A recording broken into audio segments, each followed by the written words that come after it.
Welcome back for part 2, better than ever. I'm Henry. And my name is Adam. Joined with great co-host right here. This is the best. I mean, just doesn't get better. Alright, we're going to start off where they left off, sophistry. I mean, the middle of the 5th century BCE marked the end of a cycle of constructive activity and the beginning of a period of criticism and skepticism. The attention turned toward humanity and ethics in a practical way. The rise of sophistic philosophy demonstrated the contemporary concern of humankind, thinking in a relative way, challenging the existence of truth. All established beliefs and standards, whether religious, moral, or scientific, came under fire. Reason, the sophists argued, had led only to deception. Alright. Skepticism emerged in Athens, torn by disputes and ruled by a form of democracy, dependent on persecution and practicality. Debating skills thus formed an absolute necessity, and these conditions produced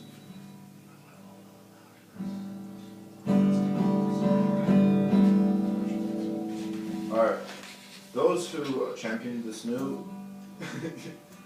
utilitarian art of persuasion, called sophists or wise ones, advocated with our grammar, diction, and logical argument, as well as behind the scenes intrigue. They set up schools and charged high fees for their services. A most unethical act according to traditional Greek thinking. Henry, right here. Oh, thank you. Yes, the outstanding sophist Protagoras reduced the entire mental life of the individual to perceptions as expressed in his contention. Man is the measure of all things. According to Protagoras,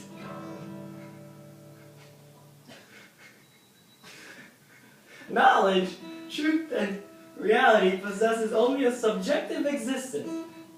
They are only opinions in each person's mind. No objective facts or real truths apply to all people. What seems true for one individual is true for the individual alone.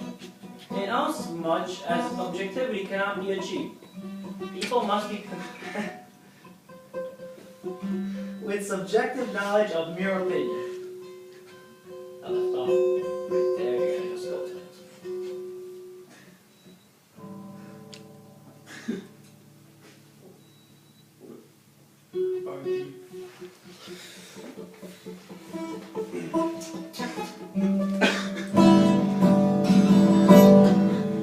We're so sorry about that. The other host had some difficulties. Yeah, I got some family problems. Personal issues he had to go take care of, so we found a great substitute though. I mean, maybe even better than the Hopefully he's still paying me as much as he did, you know? Hey. And we'll see. We'll see. Alright, go on.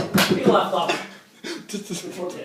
Yeah, it'll just go on the next pages. Very fine. Alright, sorry for the interruption and we'll move on. Protagoras' basis conclusion was truth relative on the observation that human knowledge of the phenomenal world, that the world we sense, stays imperfect because human senses are imperfect. Further, Protagoras maintained even if human sense equipment were perfect, it would still be inadequate for accurately perceiving real objects. Therefore, humans can obtain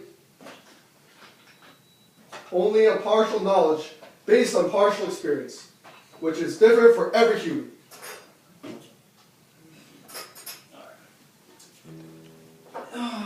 In his treatise on the gods, Protagoras indicates that one cannot feel sure that they are, or that they are not, nor what they are like in figure, for there are many things that in their sure knowledge, that obscurity of the subject and shortness of human life. He then amplifies that religious doubt and denial of any absolute truths at all. The individual person remains the measure of all things, of things that they are, and of things that are not that they are not. Whoa. Truth is, therefore, relative and subjective. Come on, man. What appears true to any given person at any given moment is true. And what appears as real so far as one person is concerned. But one such truth cannot be measured against another. Take it over right there, sir. Alright, we'll now go on Stoicism and Epicuricism. Stoicism, founded by Zeno, 495 to 430 BCE, held that humans were an incarnation of reasons or logos which produces and directs the world and gave a spark to the individual soul in the form of rationality. They defined a good life as that which follows reason, wisdom, and virtue. Only can be like that today. But the only way to achieve these goals lay through renunciation and asceticism. Asbury. The Stoic tended to leave everything to God and to accept whatever came his way. Once he achieved this state of mind, one could disregard public opinion, misfortune, and even death. Thus, one approached life with apathy. Stoicism maintained that happiness was the ultimate goal of the individual. It also stressed the importance of senses in perceiving underlying moral law and the divine plan for the world. In the end, the Stoics perceived an ideal state, guided by logos and law, that included all humanity, regardless of race, sex, nationality, or social standing. Like again, these Greeks, they're really like modern, like really today. It's Greek to me. It's Greek to me. I mean, it's really modern, like, it's amazing. I'm done. Well, Stoicism proved a popular philosophy, especially among intellectuals and political leaders. Essentially, Stoicism took an optimistic viewpoint that stood in strong contrast to the pessimism of the other philosophers of the time. Keep on right here. Oh, you left off. That's going to be hard for me. You can start. You can start. Cynicism and skepticism. You got cut off. In the Hellenistic period, 4 schools of thought: philosophical supremacy.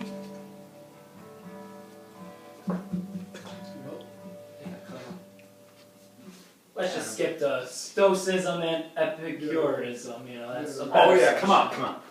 We're just gonna switch. You'll play the guitar. Oh, we have a. Yeah. Oh. Yeah? Yeah. Oh yeah. I'll sit down. Oh man. Ethics. Start off. Aesthetics. Yeah. Start off. Aesthetics. Plato. Born in Athens in 427 BCE, 2 years after the death of Pericles, Plato grew up during the years of the Peloponnesian Wars, which brought an end to the Athenian Empire. His family belonged to the old Athenian aristocracy, but it escaped the financial ruin that befell many Athenian aristocrats and managed to give him a good education. He emerged a thoroughly well-rounded individual, a good athlete, of course, with experience of painting, poetry, music, literature, and drama. He received military training and fought in the wars. Although well-suited and well-connected, enough for a career in politics, Plato turned instead to philosophy and fell more and more under the influence of the teacher Socrates.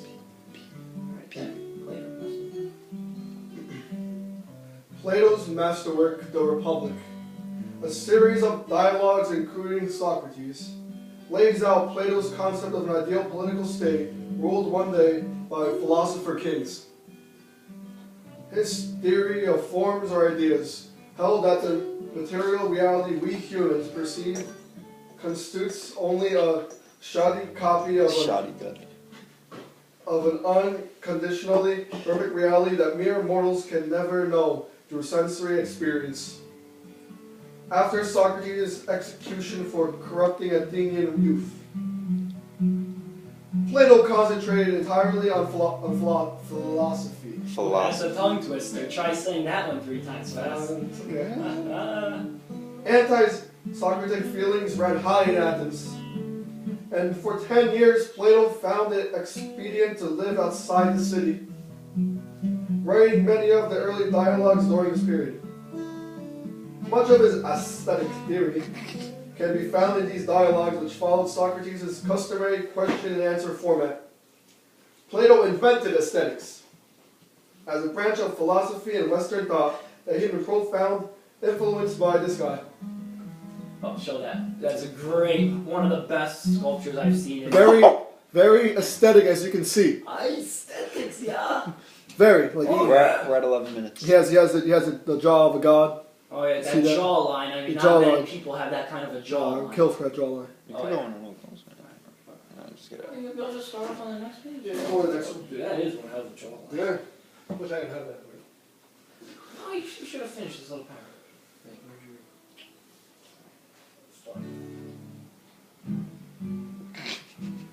For Plato, He's still going. art derived primarily from the skill of knowing and making, or techne. Techne comprises the ability of an artist to command a medium to know what the end result would be, and to know how to execute the artwork to achieve that result. The fundamental principles of techne were measurement and proportion, very important aesthetics. Standards of taste. What is good and what is beautiful What's good, man? cannot be considered unless the work had correct proportion and measure. Start off with Plato's theory. Thank you very much. One of my favorite guys in Greek history. Plato's theory of beauty and the creation of beauty, of art, rests on his concept of imitation. According to Plato, the artist imitates the ideal that exists beyond the universe. That's weird. Indeed, the universe itself is only an imitation of ideas or unchanging forms. This point, crucial to all Platonic thought, remains a challenging one. To simplify a complex notion, ideas or forms are reality. Everything on earth imitates reality. Ideas are thus not thoughts convinced by an individual human mind or a divine one. Forms are rather the objects of thought. They exist independently no matter whether or what we think of them. Keep on going. Let me know if you need a sub. So, Where'd you leave off? oh, if you were paying attention, you would know we left off right there. Of course I'm paying attention. The arts are practiced to create imitations of forms. Plato mistrusted the arts, especially drama. However, because the individual artists may fail to understand the ultimate reality, and may instead present merely an appearance of perceivable nature. Therefore, art must be judged by the statesman who envisages the human community according to the ideas of justice, the good, courage, and temperance of the beauty. In the end, proper art depends upon the morals and of the polis. Okay. Put down Giovanni. Aristotle? No. In addition to possessing technical ability and the ability to know and imitate ideas, the artist must have a third quality. This one's important. Artistic inspiration. No one can ascend to the highest levels of artistry without divine inspiration and assistance. Plato calls artistry a form of divine madness. Why are you eating? You can start off here, but why did he? What flavor was that? Why did he Where'd eat you my? leave off? Where'd you leave off? I left up there. Why did you eat my yogurt? Where'd you leave off? There, why keep my We'll be now talking about Aristotle. What the hell? Born in 384 BC, Aristotle did not have Plato's advantages of birth. His family was middle class, and his father was a court physician, the Humanities of Macedonia. Grandfather of Alexander the Great, Aristotle, orphaned when he was quite young, gained a home in his education through the generosity of a family friend. Guys, quiet. Within 18 I'm years, so sorry. he became a student at Plato's Academy, where his affections and self-absorption caused him trouble with the school's authorities. After Plato's death, Aristotle left the academy and married. Around 343 BCE, he gained a favorable position as tutor to Alexander the Great.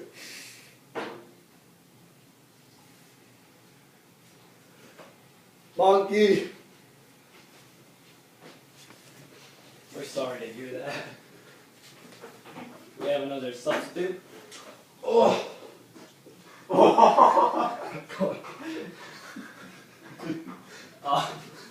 Due to some technical difficulties, we lost our musician. He's having a rough day. Oh yeah. When Alexander acceded to the throne in 336 BCE,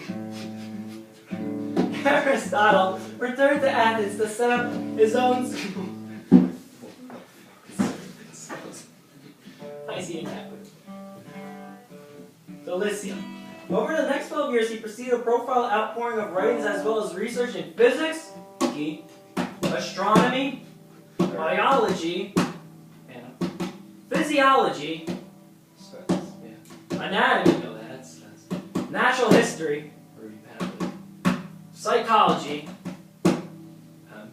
politics, ethics, logic, rhetoric, art, theology, and metaphysics.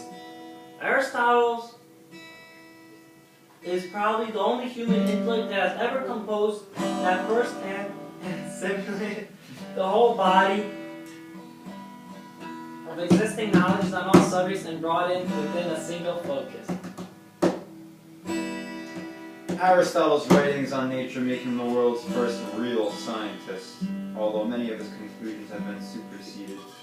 In contrast to Plato, Aristotle believed that the material world is not a creation of eternal forms. He taught that individual things combine and form and matter in ways that determine how they grow and change. He was also the founder of formal logic.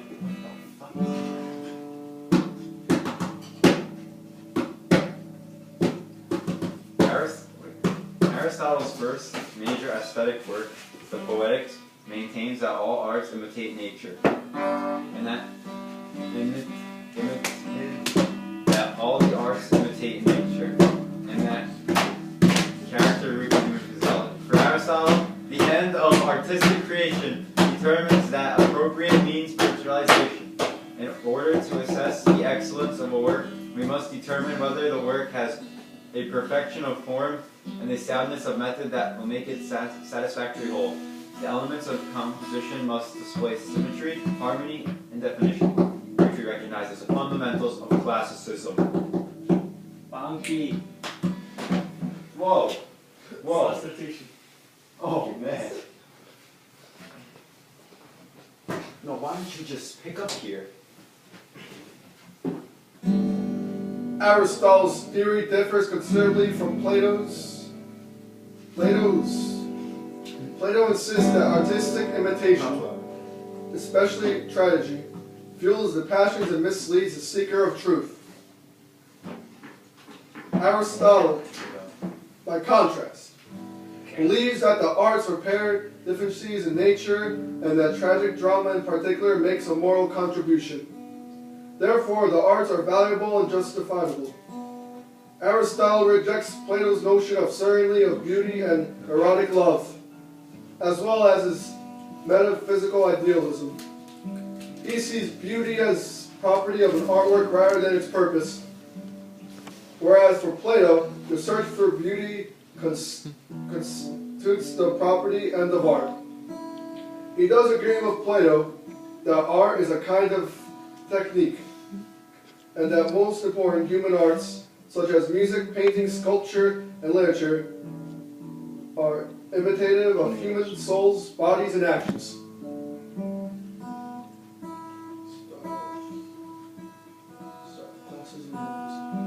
Classicism and Hellenism. In a definitional sense, classicism is an artistic style and cultural perspective based on the principles associated with the art and thought of ancient Greece and Rome. Specifically, this means a striving for humanity, order, reason, intellect, objectivity, and formal discipline. In contrast with, for example, Romanticism and other anti-classical styles and directions, for the example of the Baroque and Rococo.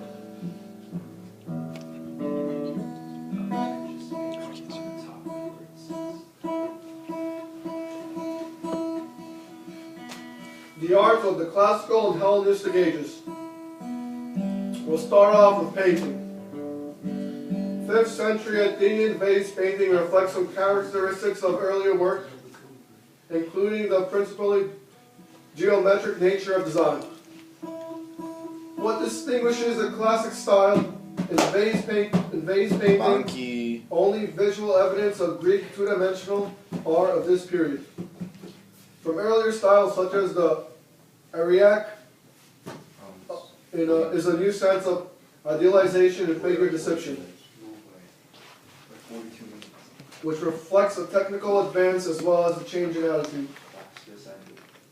Many of the problems foreshortening the contracting of lines to produce an illusion of projection in space has been solved. As a result, figures have a new sense of depth.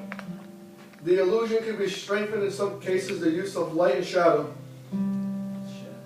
Records simply that moral painters of this period were extremely skilled in representation, but we have no surviving examples in study. Vase painting demonstrates, however, artists' concern for formal design, logic and balance in the organization of space. Now, Alright, that pretty much wraps up our lesson for today. yeah, we had we can check in the next episode we come out with. Do you want to give a quick, how we got into... Okay. We all got into the humanities subjects. We got this whole humanities thing. It all started. Senior year started. We decided to pick journalism period 5. Yeah, Yeah. we were in journalism period 5. Big with mistake. Peter and Peter. Yeah, Peter. And I was in comp for college. And Henry was in it was really boring and difficult. I mean, so we decided to switch our schedules. call down to guidance. Yeah.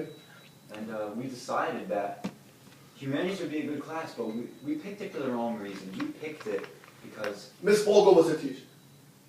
What? that, and let me tell you this part of the story. Back when we were friends with the other part of the POC, there was a lot of them in there. And I picked it so I could be in the class with my friends. But let me tell you, I don't even like them anymore, and that class is by far my favorite class of the day. I really like humanities. You really like it? It's a very interesting course. So, that just teaches... My favorite part of this whole lesson was the Persian Wars. I mean, what was your favorite? Mine was Byzantium. It had to be... Henry, come here. Of this chapter? I'm doing the Or camera. How about this video? I mean, what was your favorite Oh, part reading about this? Probably about how the whole 300 movie played out. About the Yeah? Spartans. Watching in your basement? Yeah. Really? It really got me pumped Yeah. up for this video. And I really enjoyed making this video for Ms. Volk, my favorite teacher. And From some of my students in this class, hope you enjoyed it. I mean, I hope it wasn't too boring. we try It was to educational. I hope you make paid it as attention. most educational as possible. Hopefully you pay It attention. wasn't made for you to have fun. I mean, Uh-uh. You're in school, no. you're supposed to No. learn. yeah? Oh yeah. So what do you think about the whole video and everything? I really liked the video. It was a blast playing for you guys. You gotta talk about it, man. You see, you guys probably did not hear me play, but that's alright. I had a blast. And that's it. Oh.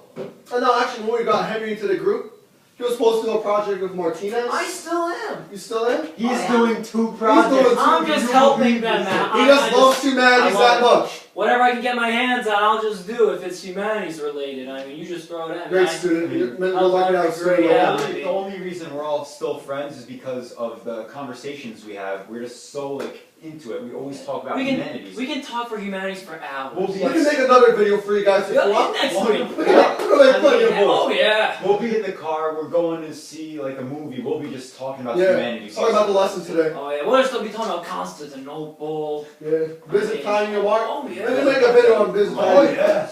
yeah. Yeah. Anyways, it's been great. Yeah. I hope you enjoyed the show. Oh, and credits for Em for editing this video. Yeah. Hopefully it comes out nice. Now, we'll be closing up.